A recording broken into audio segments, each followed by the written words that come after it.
السلام عليكم ورحمة الله وبركاته. ازيكم عاملين ايه؟ يا رب تكونوا بخير وفي اسعد حال. وحشتوني قوي قوي قوي. حبيت ان انا اجيلكوا بقى بطريقة الكوارع، بطريقة سهلة. وهاتي كوارع كبيرة، كوارع صغيرة، مش هيهمنا. هنسويها في ساعة الا ربع. حتى لو كوارع بتاخد 5 6 ساعات هنسويها في ساعة الا ربع. كوارع بتاخد بتاع ساعة هنسويها برضو في ساعة الا ربع. قلتلكوا سوا كوارع كبيرة او صغيرة هنسويها في ساعة الا ربع. طب ازاي؟ هتعالوا وخشوا الفيديو وما تستعجلوش عشان تشوفوا الكوارع دي سويناها في ساعة الا ربع ازاي.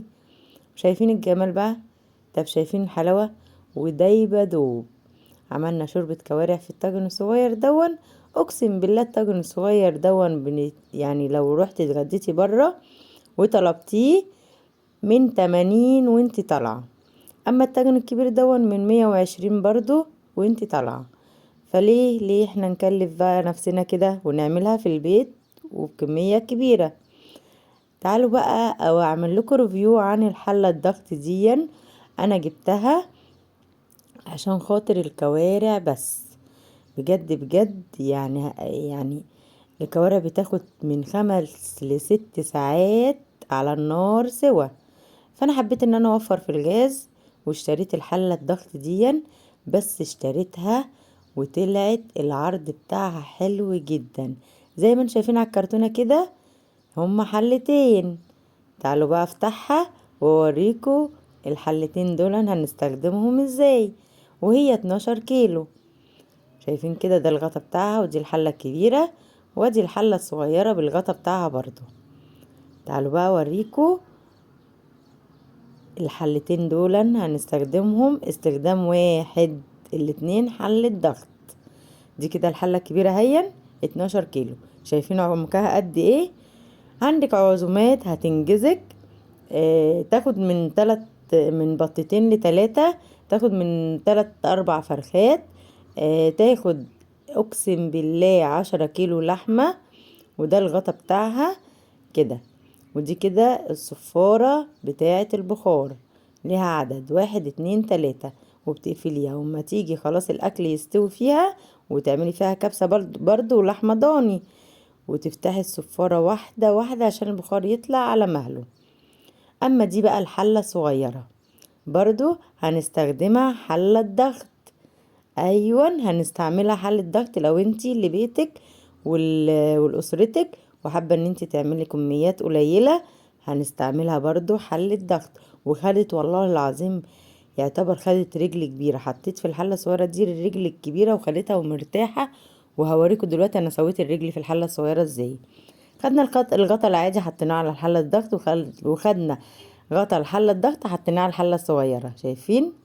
عشان تعرفوا بس وتصدقوا كلامي لما اقول لكم ان احنا هنستخدم الحلتين حلة ضغط. العرض بتاعها عجبني جدا جدا جدا. وعجبتني في ايه؟ ان انا لما يبقى عندي عزومة يبقى عندي الحلة الكبيرة. ما عنديش عزومة واعملها لبيتي واسرتي استخدم الحلة الصغيرة. شايفين الجمال؟ والسعر حلو جدا والله ما مكمل حق طقم حلل استانلس. طقم الحلل دلوقتي من 3 ل4 تلاف وانتي طالعة لو حاجة نضيفة ونوع نضيف. اما تيجي تجيبي حاجات زي دي ما تسترخصيش. ما تقوليش لا انا هجيب الرخيص. هاتي يعني ما تبصيش للفلوس برضو. هاتي الجودة والخامة بتاعة الحاجة. دي بقى اللي انا هستخدمها النهارده واعمل فيها الرجل اللي انا قلتلكوا عليها. شايفين العمق بتاعها قد ايه ومساحتها قد ايه من جوه؟ بجد كبيره وحلوه. وتنفع بقى برضو لو عندي برضو لو انا عازمه برضو اسره صغيره مع اسرتي هتمشي برضو. مش هضطر ان انا احتاج للكبيره. انا بقى هعمل فيها دلوقتي الرجل واوريكم وهعمل فيها الكبسه وهعمل فيها كل حاجه. حتى لو انا جايبه لحمه وبتاخد سوا هعملها فيها برضو. تعالوا بقى اوريكم انا هستخدم الحله الصغيره ازاي. انا رحت عند الجزار جبت منه الرجل دي. شايفين الرجل قد ايه في الصينيه؟ اقسم بالله كتير. وهتشوفوها هتملى الحله ازاي.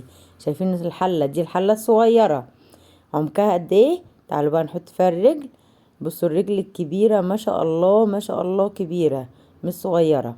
وكبيرة في السوا، يعني كبيرة في السن، هتاخد سوا. ما حبيتش ان انا اجيب رجل صغيرة، اللي هي سنها صغير، عشان يعني ايه ما تتهريش مني في الحلة. لا، رحت عند الجزار قلت له انا عايزة رجل جاموسة بتاخد سوا. قال لي من عيوني. وحطيتها في الحلة زي ما انتوا شايفين كده. بصوا كده، شايفين ما شاء الله، الله اكبر، بألف هنا وشفا على قلبنا. الرجل قد ايه في الحلة. تعالوا بقى نغسلها ونوريكم هنحطها على النار ونستخدمها، وهتاخد وقت قد ايه مننا. اقسم بالله انا ظبطت لها الساعه، والله ما بكدب في كلمه انا قلتها لكم، والله ما بكدب في كلمه. خدت من ساعه الا ربع لساعه، اكتر من كده ما خدتش. وكده انا غسلتها وهرصها بقى في الحله بالشكل ده كده، زي ما انتوا شايفين كده. رصيتها. حبيت ان انا اعمل لكم ريفيو عن الحله واجيب لكم السوا بتاع الحله كمان. ما حبيتش ان انا اعمل لكم ريفيو واقول لكم روحوا اشتروها وهاتوها والكلام ده. انتوا عايزين تعرفوا سعرها لحد دلوقتي؟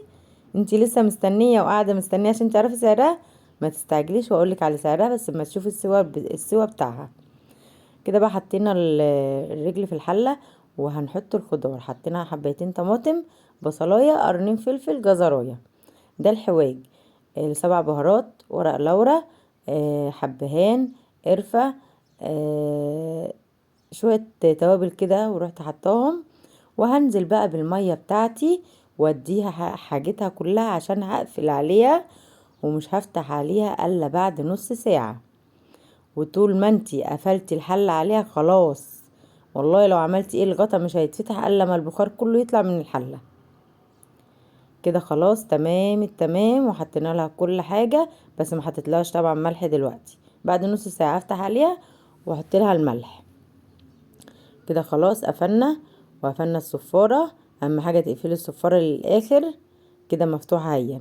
لا، احنا عايزين نقفلها، نروح جايبينها كده للناحيه دي للاخر كده ونقفلها. تمام. وكده قفلنا الحله، كده فتحناها، كده قفلناها. خلاص كده الحله تمام. وهنحطها كده على النار، واول ما البخار يطلع من الصفارة وتلاقي البخار طلع كتير كده، كده يبقى عايزة النار توطى. حبيت ان انا احط الفوطة دي لان كان في بخار طلع، مع اني وطيت النار خالص، بس في بخار طالع كده وعامل لي صوت، وانا خفت كده وجريت، رحت بله الفوطة دي ورحت حطاها. بصوا هوريكم كده تشيلوا الفوطة، بس حاسبوا لا تتلسعوا، اصل البخار ده بيحرق على طول. حبيت ان انا احط كده وقت مع يعني طالع وبهدل لي البوتاجاز، فروحت حاطه الفوطه دي. فكده بقى انا طفيت النار وسبتها خالص لما الصفاره دي تطلع البخار بتاعها. وعمر الغطا ما بيتفتح الا لما البخار بيطلع من الحله خالص. ده الامان بقى، الامان ان الغطا ما يتفتحش طول ما فيها لسه بخار وسخونيه. وهفتحها بقى معاكم دلوقتي واوريكم شكل الكوارع وجمالها وحلاوتها.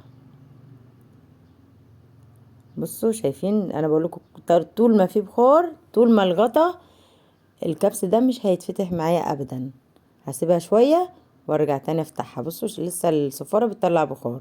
كده خلاص فتحت معايا وتمام التمام. الكلمه دي اتمسحت من البخار، بس ما فيش مشكله. يا سيدي على الجمال. ايه الجمال والحلاوه دي. شايفين القوطه لسه زي ما هي، كل حاجه زي ما هي. عايزه بقى تشيلي الخضار اللي انت حطيتيه في الاول كده عشان يدي للشوربه طعم، شيليه واحده واحده كده، وايه عشان ما يبانش في الشوربه. عايزه تسيبي الخضار ده وان هو لما يدوب مع الشوربه، مفيش مشكله. انا سبته عشان يدوب مع الشوربه ويديله طعم للشوربه احلى واحلى. الشوربه دي بقى لما تعصري عليها ليمون، يا لهوي على الجمال وعلى الحلاوه. اصلا انت بتروحي تشتري شوربة الكوارع دي بفلوس كتير قوي. ويا سلام بقى لما تقول له انا عايزه طاجن شوربة كوارع، شوفي بقى انت هتجيبيه بكام. الله على الجمال، الله على الحلاوه. قلت له الطاجن الصغير دون من 80 وانت طالعه، والطاجن الكبير دون من 120 وانت طالعه. طب وليه؟ احنا الرجل كلها هنجيبها ب200 جنيه وناكل منها مرتين تلاتة. يعني انا سويت الرجل وهما دول اللي انا خدتهم على الغدا، وبقيت الرجل عندها في الفريزر مستوية. ووقت ما نحب ناكل شوربة كوارع اطلعها واسخنها ونحطها على السفرة بتاعتنا. وخلاص على كده.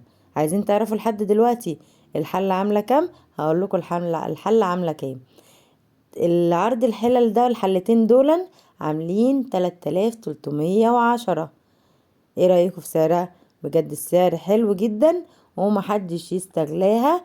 هتوفر لك غاز كتير كتير كتير. اوعي تستغليها. ليه؟ هتوفر لك الغاز وهتوفر لك وقت. ولما يبقى عندك لو جالك ضيف وطب عليكي فجأة هتسويلك الأكل في ثانية.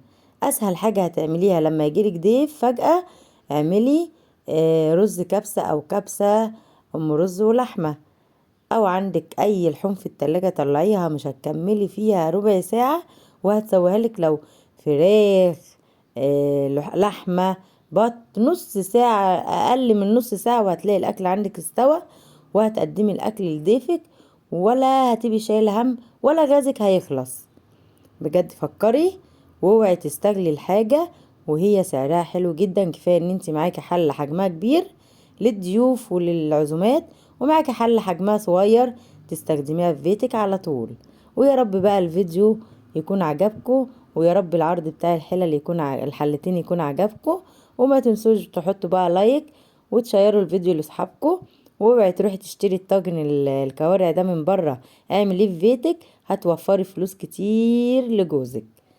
كل سنة وانتوا طيبين ويعود علينا الأيام بخير. خلاص رمضان فاضل عليه أيام، ويا رب كده تبقوا سعداء والفيديو يعجبكم. وما تنسوش تحطوا لي لايكات كتير كتير كتير وشيروا الفيديو لأصحابكم.